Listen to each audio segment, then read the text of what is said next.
जितने भी भाई बहन हैं वो छात्र छात्रा बिहार बोर्ड से इस बार मैट्रिक का एग्ज़ाम दिए हो, उन सभी को बहुत बहुत बधाई हो। क्योंकि इस वीडियो में आपको बताया जाएगा कि टॉपर वेरिफिकेशन किस छात्र के होते हैं। क्योंकि टॉपर बनने से पहले आपका टॉपर वेरिफिकेशन होता है, जिसको बेसिक तौर पे आप लोग इंटरव्यू भी कर देते हैं। लेकिन इंटरव्यू नहीं होता, आपको वेरीफाई किया जाता है कि आप ऑथेंटिक आदमी है कि नहीं है। तो साथियों, इस वीडियो में आप जानेंगे कि बिहार बोर्ड मैट्रिक का रिजल्ट आपको पता है कि 31 मार्च से पहले जारी होने वाला है, और इससे पहले आपका टॉपर वेरिफिकेशन का काम होगा। तो टॉपर वेरिफिकेशन से पहले सभी जिले से आप सभी को कॉपी मंगाया जाएगा, साथ में प्रैक्टिकल का भी कॉपी मंगाया जाता है। साथियों, आप साइंस में 20 नंबर का लिखते हैं, साथ में सोशल साइंस में भी 20 नंबर का रहता है।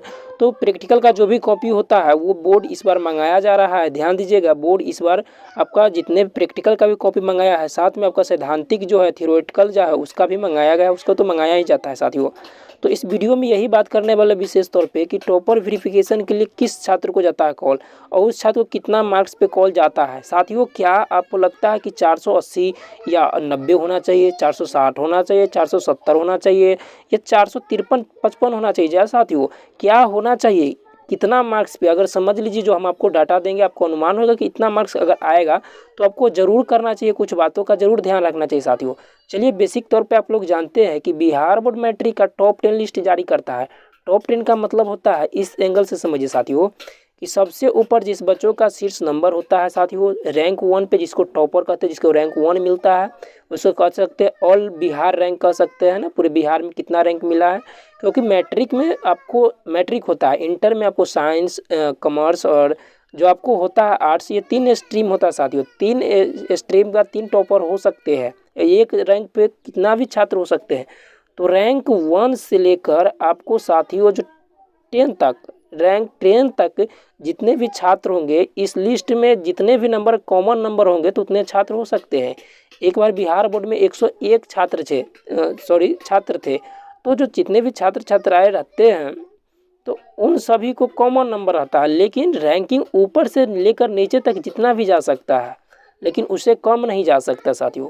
तो वही बात करने वाले साथियों, मान लीजिए आप लोग कि जब बिहार बोर्ड का आपका रिजल्ट अपलोड कर लिया जाता है साथियों, ध्यान रखेंगे, जैसा ही कॉपी चेक होता है उसके बाद कॉपी चेक होने के बाद कंप्यूटर के द्वारा उसी वक्त आपको रिजल्ट अपलोड कर दिया जाता है स्कूल द्वारा, जहाँ कॉपी चेक होता है। सारे रिजल्ट कॉपी चेक होने के बाद बिहार बोर्ड एक लिस्ट तैयार करता है टॉप 15 का, जी हाँ, टॉप 15 का। सबसे ऊपर से लेकर टॉप 15 तक कितने भी बचे हैं, नंबर में कितना भी डिफरेंस हो सकता है। रैंक 1 पे आपको 483 हो सकता है, 481 दूसरा पे हो सकता है, 79 हो सकता है। तो इस तरीके से आपको अंतर हो सकता है साथियों। रैंक 1 वाले पे इतना, वो लिस्ट जारी मैंने तैयार करता है 15 तक लिस्ट।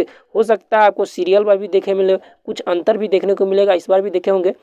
बिहार का जो आर्ट्स का जो टॉपर थी वो 475 पे थी, लेकिन सेकेंड 470 पे थी, है ना। तो इसमें सेकेंड आपको 483 फर्स्ट पे है, तो 480 भी हो सकता है, 75 भी हो सकता है। कोई बच्चा बेसिक अच्छे से पढ़े होंगे 487 90 भी हो सकता है। तो इस तरीके से जो भी जितना भी नंबर धीरे धीरे घटते हैं तो बच्चों की संख्या बढ़ जाता है साथियों।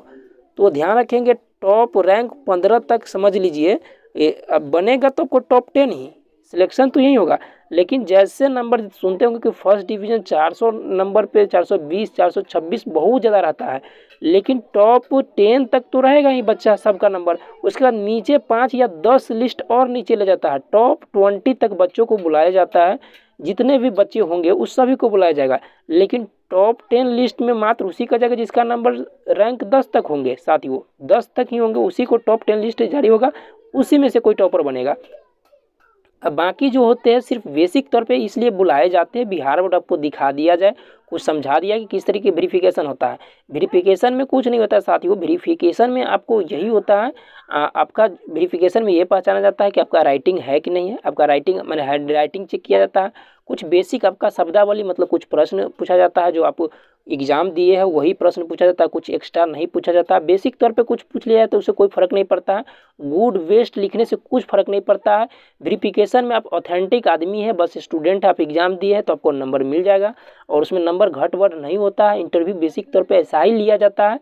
हो सकता है मान के चलिए आपने एग्जाम 2 महीना पहले दिए, 1 महीना पहले दिए, आप 2 महीना पढ़ाई तो नहीं की है ना, सब कुछ तो जानकारी नहीं होगा। तो इसलिए ध्यान दे, सिर्फ मिलाया जाता है कि बेसिक तौर पे आपका राइटिंग है कि नहीं है, आप बच्चा है कि नहीं है, सिर्फ यही जाना जाता है। तो यही रही बात कि अगर उसके आसपास अगर आपका नंबर है तो आप इतना तैयारी कर लीजिएगा, आपका जो भी क्वेश्चन था उसको आप तैयार कर लीजिएगा साथियों। उसको तैयार कर लेंगे, अगर इतना नंबर के आसपास अगर बनता है आपको, मान के चलिए 460 के आसपास या 90% से ऊपर बन रहा है, तो आप देख सकते हैं कि अगर आप इंटरव्यू के या इसको वेरिफिकेशन का तो उसको तैयारी आप कर सकते हैं साथियों। तो यही रही, रिजल्ट आपको बहुत जल्दी देखने को मिलेगा। टेलीग्राम हैंडल पे आप जुड़ सकते हैं, यहाँ अपने दोस्तों के साथ शेयर कर सकते हैं, आपके लिए एक ग्रुप बना दिए हैं। थैंक यू, जय हिंद, वंदे मातरम।